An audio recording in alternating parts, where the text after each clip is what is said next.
امریکہ جو اس نے ایک آسان حل ڈھونڈ لیا پاکستان کو بلیک میل کرنے کا اور ایک تلوار لٹکائے رکھنے کا. مجھے تو نہیں یہ لگتا کہ یہ آپ کو گرے لسٹ سے نکالیں تاکہ آپ سے اپنی من مرضی کے فیصلے کرواتے چلے جائیں.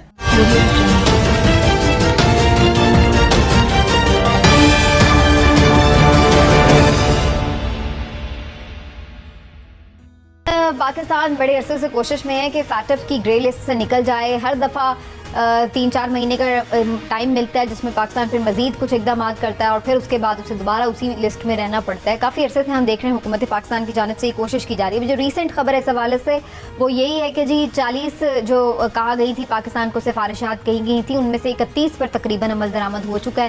تو کیا اب ہم امید رکھیں کہ پاکستان نکل جائے گا یا نہیں, یا پھر دلی ابھی دورست والی سچویشن ہی ہوگی ہمارے لیے؟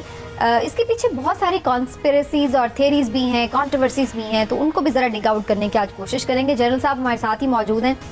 جنرل صاحب, گرے لسٹ سے نکلنے کا معاملہ بہت ہی طویل ہو گیا ہے. ہم تو سب کچھ کر کے تھکتے جا رہے ہیں لیکن ایسا لگ رہا ہے کہ وہ ماننے میں نہیں ہے. آپ کو کیا لگ رہا ہے, یہ جان بوجھ کر کسی سازش کے تحت پاکستان کو رکھا جا رہا ہے یا واقعی پاکستان کا ان چیزوں پر عمل کرنا اتنا ضروری تھا اور ہم نہیں کر رہے تھے؟ دیکھیے, ضروری تو ان اینی کیس ہوتا ہی ہے کیونکہ اس وجہ سے کہ ہمارے اپنے ملک میں اگر آپ کے قوانین اور ریگولیٹری میتھڈز اچھے ہوں گے تو حکومت کی ریٹ اچھی رہے گی, غیر قانونی کام کم ہوگا.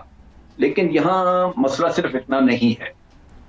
اگر آپ 40 میں سے 40 نکات پہ عمل کر دیتے تو پھر بھی شاید کوئی بہانہ ڈھونڈ کے آپ کو گرے لسٹ میں رکھا جاتا. لیکن جب آپ کہتے ہیں کہ 40 میں سے 31 پہ ہم نے عمل کیا ہے تو پھر تو ان کے پاس بڑا واضح بہانہ ہے کہ آپ کو یہ بتا دیں کہ جناب ابھی 9 پہ آپ کا کچھ کرنا رہتا ہے. یہ اس لیے یہ میں کہہ رہا ہوں کہ یہ صرف ٹوٹلی آپ کے قوانین کا مسئلہ نہیں تھا, یہ ایک سیاسی مسئلہ ہے جہاں آپ کو FATF کے ذریعے انڈر پریشر رکھا ہوا ہے اور اس میں ڈیفینیٹلی امریکہ انوالوڈ ہے. انہی کے ماں پہ یہ کام ہوا. اگر ان کے ماں پہ نہ ہوتا یا اگر دنیا میں کوئی صرف انصاف کی یا واقعی حقائق کی روشنی میں یہ کام کیا جاتا تو بھارت کا تو بھی پچھلے سال 44 بینکس کا انہوں نے کہا کہ انہوں نے منی لانڈرنگ کی ہے اور منی لانڈرنگ بھی اتنی کی ہے اس طرح کی کہ وہ ان میں سے بعض ٹرانزیکشن انتہائی مشکوک ہیں. پھر پاکستان نے جو ڈوزیر دیا ٹیررزم کے بارے میں اس میں ہم نے منی ٹرانسفر وغیرہ کی ڈیٹیلز اور ڈاکومنٹس دی ان کو کہ کس طرح یہ ٹیرر فنڈنگ کرتے رہے ہیں بینکنگ چینلز بعض استعمال کر کے. اسی طرح کلبھوشن نے ہمیں جو ان کی ٹیرر فنڈنگ کی تفصیل دی تھی وہ ہم نے بتائی. لیکن چونکہ بھارت کے اوپر انہوں نے یہ کام نہیں کرنا تو وہ سب کچھ چل رہا ہے, وہ اسی طرح موجود ہے, اس کے اوپر کوئی ایسی چیز نہیں. تو پاکستان کو یہ سمجھنا چاہیے کہ اپنا فائدہ دیکھ کے کہ ہمیں ان پہ عمل اگر ہم 40 نکات پہ عمل کر لیتے ہیں تو ان اینی کیس ہم اپنے طور پہ محفوظ ہوں گے. اس کو اسی طرح لینا چاہیے.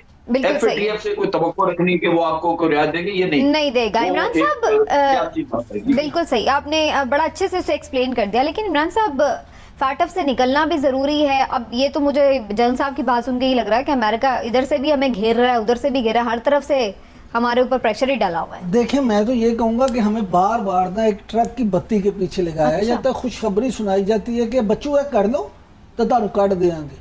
امریکہ جو چیزیں پوری ہمیں پیسے دینے کے بعد, امداد دینے کے بعد, ہمیں قرضہ دینے کے بعد اپنی شرائط نہیں منوا سکا, وہ اس نے آسانی کے ساتھ فیٹف کے ذریعے سے منوانا شروع کر دی. اور اس کو یہ پتا ہے کہ جب ان کو دباؤ میں بھی لا سکتے ہیں ہم اس کے ذریعے سے, ان کو دینا بھی کچھ نہیں پڑ رہا بلکہ ہم ان سے الٹا لے رہے ہیں, تو پھر ہمیں کیا ضرورت ہے. لہٰذا اس نے ایک آسان حل ڈھونڈ لیا پاکستان کو بلیک میل کرنے کا اور ایک تلوار لٹکائے رکھنے کا. مجھے تو نہیں یہ لگتا کہ یہ آپ کو گرے لسٹ سے نکالیں ابھی. ابھی تو وہ کہتے ہیں نا, پنجابی کے مثال ہے کہ آٹا گوندے ہلدی کیوں ہے. تو پاکستان کے ساتھ وہ یہ سلوک رکھے ہوئے ہیں کہ کوئی نہ کوئی بہانہ چاہیے جس کو بنیاد بنا کے ابھی آپ کو وہ گرے لسٹ میں رکھیں گے تاکہ آپ سے اپنے من مرضی کے فیصلے کرواتے چلے جائیں. ٹھیک ہے ہلالی صاحب, اگر پاکستان گرے لسٹ سے نکل جائے تو بڑا ہی خوش آئند ہو جائے پاکستان کے لیے, بہت ساری تجارتی راستے بھی کھل جائیں, بڑی چیزیں بہتر ہو جائے پاکستان کی, پابندیاں بہت ساری جو ہے وہ ہٹ جائیں پاکستان سے. لیکن آپ کو لگتا ہے کہ جان بوجھ کر پاکستان کا استحصال کیا جا رہا ہے؟ کیسے نکلیں اس سے ہم؟ دیکھیے, بات سیدھی سادی ہے کہ دوسرے ملک جو ہیں وہ 40 کے 40 پہ اگر نہیں تو 38 پہ ہیں, 37 پہ ہیں, ہمیں 31 پہ کیوں پھنس گئے ہیں؟ ہمارے لوگ ہمیں کیوں نہیں بتاتے ہیں کیا کمی ہے ہمارے میں؟ ان کو تو چھوڑیں, وہ تو بتاتے ہیں آپ کو, ہر چیز وہ پوائنٹ آؤٹ کرتے ہیں ہر میٹنگ پہ, مگر ہمارے لوگ کیوں نہیں بتاتے ہیں عوام کو کہ اس میں ہماری کمی ہے؟ آخر جواب تو دیتے ہیں ان کو ڈیورنگ نیگوسیشنز کہ آپ غلط کہہ رہے ہیں, آپ غلط کہہ رہے ہیں, ہمارے پاس یہ ثبوت ہے, یہ ہے, وہ ہے, تو اپنے لوگوں کو پیش کرو اگر آپ سمجھتے ہیں کہ ان کا pressure tactic. Of course pressure tactics ہیں ان کے پاس, مگر ایک چھوٹی سی بات لے لیں, میوچل لیگل اسسٹنس پہ ہم خود مان گئے, وہ خود مان گئے آج کہ ہمارا جو طریقہ ہے, ہمارا جو لیجسلیشن ہے وہ ہے ہی نہیں اس وقت, اس لیے ان کا بہانہ جو ہے, جو بہانہ جو بھی ہے وہ صحیح ہے. دیکھیے کہنے کی بات یہ ہے کہ ہاں ہمارے پہ پریشر ہے, ہمارے پہ پریشر, گرے لسٹ پہ رہنا پریشر ہے, مگر ہمیں پتا ہے کہ ہم بلیک لسٹ پہ نہیں جائیں گے, ویٹو ہو جائے گا, چین ہمارے ساتھ ہیں, 5-6 اور ملک ہمارے ساتھ ہیں, مگر بتاؤ اپنے عوام کو کہ یہ جو 9 پوائنٹس ہیں اس میں کس چیز میں ہماری کمی ہے اور کیوں ہے, اور کیوں نہیں فکس کرے اس کو. یس ایگزیکٹلی, یہ صحیح آپ نے بات کی ہے کہ اس کو ذرا کھل کے سامنے آنا چاہیے. وہ 9 پوائنٹ اس لیے بھی صحیح نہیں ہو سکتے کہ جو ارباب اختیار ہیں, جو خود یہ قوانین بنانے والے ہیں, ان کے چور راستے بھی تو سب بند ہو جائیں گے نا. انہوں نے اپنے لیے بھی تو کوئی نہ کوئی راستے رکھنے ہوتے ہیں. اور جنرل صاحب انہوں نے اپنی لوٹی ہوئی دولت اور اپنی کرپشن کا پیسہ, روپیہ اور ساری چیزیں جو اکٹھی کی ہوتی ہیں ان کو چھپانا نہیں. ہاں مجھے یاد آ رہا ہے جنرل صاحب, آپ کو یاد ہوگا لاسٹ ٹائم بھی جب فیٹف پہ کچھ قانون سازی کرنی آنے تھے کچھ قوانین, تو جب اپوزیشن سے بات کی گئی تو پھر جو آپس میں ان لوگوں نے ایک دوسرے کے ساتھ کیا وہ بھی کسی سے کوئی ڈھکی چھپی بات تو نہیں ہے. ہاں سمینہ, سب سے بڑا مسئلہ یہاں پہ یہ ہے, اور بہت ساری اور بھی چیزیں ہماری افیکٹ ہوئی ہیں اس کی وجہ سے, کہ یہ حکومت جو ہے یہ کولیشن گورنمنٹ اور 7 ووٹوں کی وجہ سے یہ پاور میں ہے. یہ کسی بھی اپنے چھوٹے موٹے ایسے کام سے جو دوسروں کو پسند نہ آئے, ان کے کولیشن پارٹنرز کو نہ آئے, تو یہ اپنی حکومت کھو سکتے ہیں. لہٰذا ان کے لیے لیجسلیشن کروانا انتہائی مشکل ہے, خاص طور پہ جیسے عمران یعقوب بات کر رہے ہیں کہ وہ لیجسلیشن جو اشرافیوں کو نہ سوٹ کرتی ہو وہ کہاں پاس ہو سکے. تو یہاں پہ جو کمزور گورنمنٹ جو ہوتی ہے, یہ بھی ایک بہت بڑا مسئلہ ہوتا ہے کہ ملک میں گورننس کے ایشو بن جاتے ہیں ان کی وجہ سے, کیونکہ ہر طرف سے ڈیمانڈز آ رہی ہیں, ابھی بجٹ پاس کرانا ہے, ڈیرنگ فیصلے لینا مشکل ہوتا ہے. ہمارے ملک کا ایسا حال ہے کہ یہی جو جہانگیر ترین ہے, یہ انگلینڈ گئے تو ان کو ایئرپورٹ پہ کوئی چھوڑنے نہیں گیا ہوا تھا, یہ آئے تو لینے کوئی نہیں گیا ہوا تھا, یہ اکیلے پھرتے تھے. جیسے آپ نے ان کے اوپر کرپشن کا الزام لگا, 40 لوگ باہر نکل آئے پھول کی پتیاں پھینکنے. اچھا ٹھیک ہے, یہ تو حال ہے.